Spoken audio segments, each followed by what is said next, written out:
तो 19-20 में कोई कोरोना नहीं आया था, उस वक्त आपने घटा दिया ये बजट। फोन कट गया। ये फोन कट गया है या फैक्ट चेक हो गया? फोन लगाइए दोबारा से, क्योंकि ये फैक्ट चेक बहुत जरूरी हो जाता है। उड़ीसा में हुई रेल दुर्घटना को लेके आलोक शर्मा और संदीप चौधरी के बीच एक तीखी बहस हुई, जिसमें संदीप चौधरी अपने अंदाज में आते हुए आलोक शर्मा को ऐसा जलील किया कि बेचारे 2 बार डिबेट छोड़कर भागना पड़ा। आया तो मोदी जी की वाह करने पर संदीप चौधरी की तीखे सवाल ने आलोक शर्मा को भागने पर मजबूर कर दिया। बेचारा भूल गया कि यह संदीप चौधरी है, न कि मोदी जी की गोदी में बैठने वाला मीडिया है, जो हर वक्त मोदी मोदी करता है और विरोधी को ही सवाल पूछता रहता है। विश्व का कोई भी देश हो, रेल दुर्घटना हर जगह होती है। हर सरकारें, किसी भी देश की सरकार हो, उनका पहला प्रयास होता है कि दुर्घटना को आप कितना कम कर सकें। उसके बावजूद भी अगर दुर्घटना होगी तो निश्चित तौर पे रेल मंत्रालय, भारत सरकार, इनकी जिम्मेदारी है, इससे कोई पीछे नहीं भाग रहा है। तो रेल की दुर्घटनाओं में हमने काफ़ी हद तक कमी की है। 54% की कमी आई है 2006 से लेकर 14 के बीच में आप आंकड़े उठा के देखें, और 14 से लेकर 23 तक के बीच में आंकड़े उठा के देखें तो इसमें 54% की कमी आई है कि 1248 दुर्घटनाओं से मुझे लगता है 650 या 640 के 540 के पास आ गई। अजय, भगवान की कृपा के चलते एक्सीडेंट कम हुए हैं, या आपने जो प्रिकॉशंस शब्द इस्तेमाल किया कि आप प्रिकॉशंस ले रहे हैं, बड़ी अच्छी प्रिकॉशंस हैं। 13,215 इंजन है देश में, 65 में ही सुरक्षा कवच लगा हुआ है। कमाल के प्रिकॉशंस हैं। आप भी तो कांग्रेस की तरह बात करने लगे कि सुरक्षा कवच, ममता बनर्जी की तरह कि सुरक्षा कवच क्यों नहीं जाके लगा दिया? कोई आर्मर्ड जैकेट है क्या कि जाके ट्रेन को पहना दीजिए, तुरंत कितना लग वक्त जाएगा? लगता है? जबरदस्ती ब्लेम गेम खेलने का समय नहीं है। जब एक्सीडेंट हुआ तो हमारी पहली प्रायोरिटी थी रिलीफ एंड रिहैबिलिटेशन, जिसको मुझे लगता है कि एक संवेदनशील सरकार ने बिल्कुल संवेदना के साथ ये रिलीफ एंड रिहैबिलिटेशन किया, जिसमें खुद प्रधानमंत्री फ्रंट से लीड कर रहे थे। हमारे रेल मिनिस्टर 51 घंटे तक वहीं रह के वापस ट्रेनों का परिचालन शुरू किया।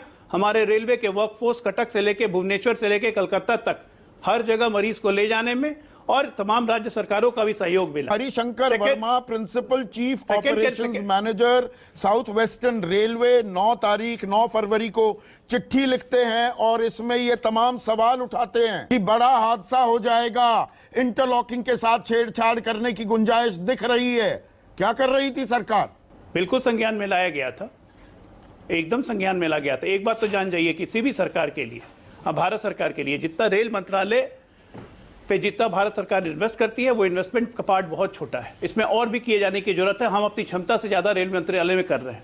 अब आप बोलने के लिए बोलिए कि रेल बजट खत्म कर दिया, ये कर दिया, वो कर दिया। अरे रेल बजट खत्म करने के बाद तो कम से कम एक संसार बजट हुआ, जिससे रेलवे पहली बार प्रॉफिटेबिलिटी में आना शुरू की है।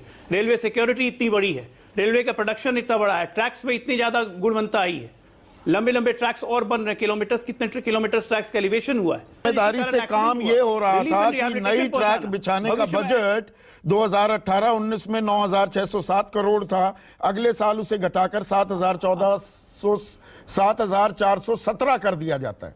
एक मिनट सुनिए, वो इसलिए किया जाता है कि कोरोना के बाद जब रेलवे की परिचालन में निर्णायक घटोत्तरी हो गई थी, ऑलमोस्ट 5% पे रेलवे चल रहा था, जो सिर्फ रिलीफ एंड या कोरोना के दौरान चल रहा था, वो अब धीरे धीरे बढ़ाया जा रहा है। उसके हिसाब से डॉक्टर हैं, टाइमलाइन में थोड़ा आप गड़बड़ा गए। एक मिनट सुनिए, देखिए फैक्ट करेक्शन कर रहा हूं।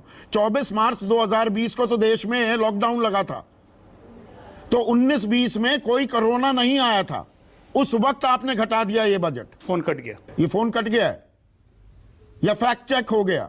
फोन लगाइए दोबारा से, हाँ प्लीज फोन लगाइए, क्योंकि ये फैक्ट चेक बहुत जरूरी हो जाता है। फोन कट गया था डॉक्टर अजय आलोक।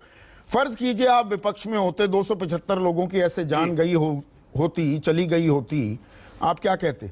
मैं विपक्ष में होता तो मैं उन लोगों के साथ खड़ा होता जिनकी मृत्यु हुई है, उनके दुख दर्द पोषने का प्रयास करता। लाशों पर राजनीति नहीं करता मैं।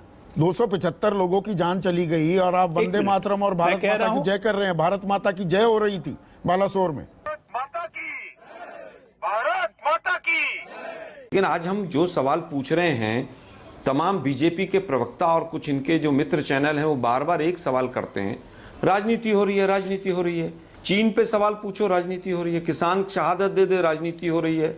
कोरोना पे सवाल पूछो, राजनीति हो रही है। ऑक्सीजन पे सवाल पूछो, राजनीति हो रही है।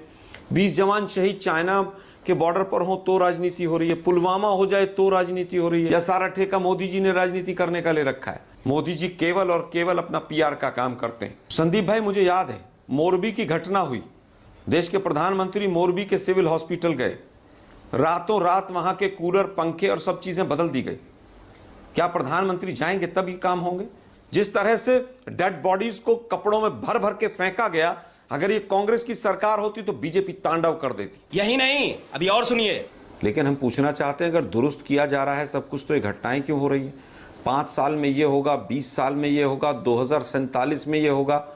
4 दर्जन से ज्यादा एसआईटी बनी है सरकार से संबंधित सरकारों में, एक का रिजल्ट नहीं आया है। आप समझ लीजिए कि किस तरह से रेलवे के एसेट्स को, रेलवे की प्रॉपर्टी को बेचा गया है।